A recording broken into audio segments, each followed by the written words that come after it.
Let's talk about formants. Formants are resonances. Um, that is, they come from the same acoustic phenomenon as what we've been talking about in the last handful of videos working up to this in the source filter section. So first of all, I do want to point something out here, and that is the difference between pitch, the voice pitch, generally perceived as a property of the voice source, and formant frequency, which is we perceive in terms of this sound versus that sound, e, oo, uh, this vowel or other sonorant speech sound is being spoken. Um, and one of my favorite ways to illustrate this is the effect of helium on the speaking voice. Now, I don't have any helium with me right here. I'm linking a video that demonstrates this quite vividly, and I'll talk around it here. So feel free to pause and go listen to that and then come back. So you've probably heard about the effect of helium on the speaking voice. It seems like the person's voice is getting higher pitched. In fact, it's only the resonances that are affected. Helium changes the speed of sound, or rather, the speed of sound is faster in helium than it is in the regular nitrogen-oxygen mix that we're used to. Um, and because, remember, resonance, our resonance frequency that we were looking at, um, here we go. A couple of videos ago, it depends on the speed of sound. The speed of sound increases, the frequency increases.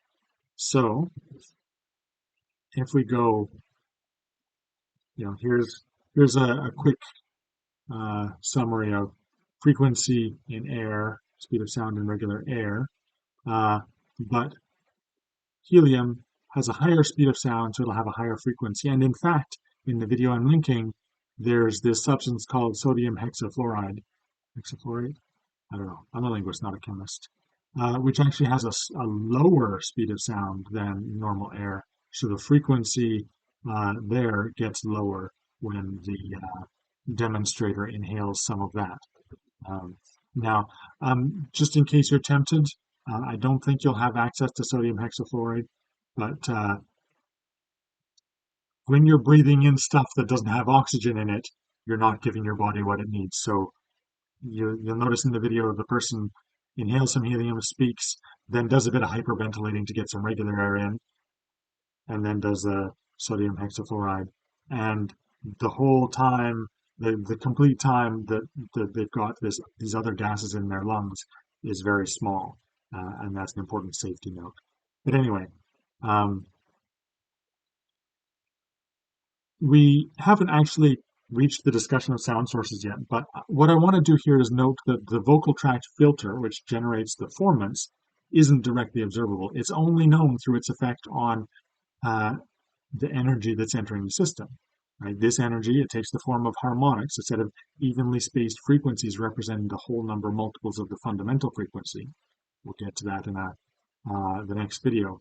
And if the fundamental frequency is high, then these harmonics are more spaced out, meaning that the acoustic basis of the filter, the filter is working on, is less dense. So here is an illustration. This is spectra of a couple of vowels. The one on the left has a fundamental frequency of 120 hertz. So you'll notice that the lowest peak is closer to zero. The next one has a fundamental frequency of 240 hertz, so it's twice as high. So there's basically, for every 2 bars you have on the left, there's only one on the right, because the fundamental frequency is twice as high. Let's listen to these two vowels. Here's the first one. Second one. Now, the important thing about this is that these vowels have the same filter. The same filter has been applied. I know that because, as you can hear, they're very artificial vowels. As a very constructed example. You notice on the left, you have a peak over here, another peak right after that, and then a little while later, a third peak. On the right, those first two peaks are kind of conflated into this one bundle of just 3 harmonics.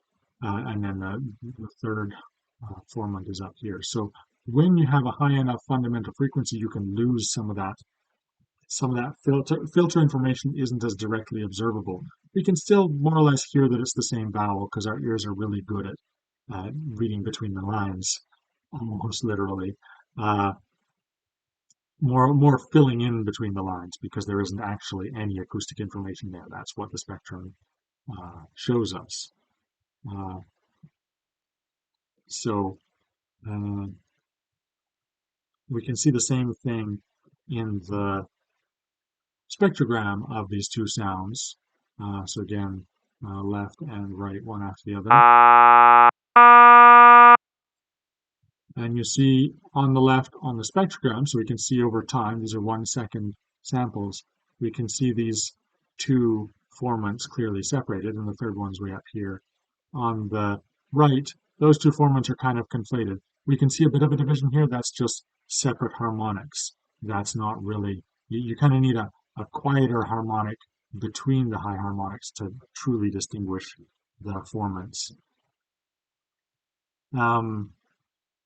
Okay, so that's those. Now,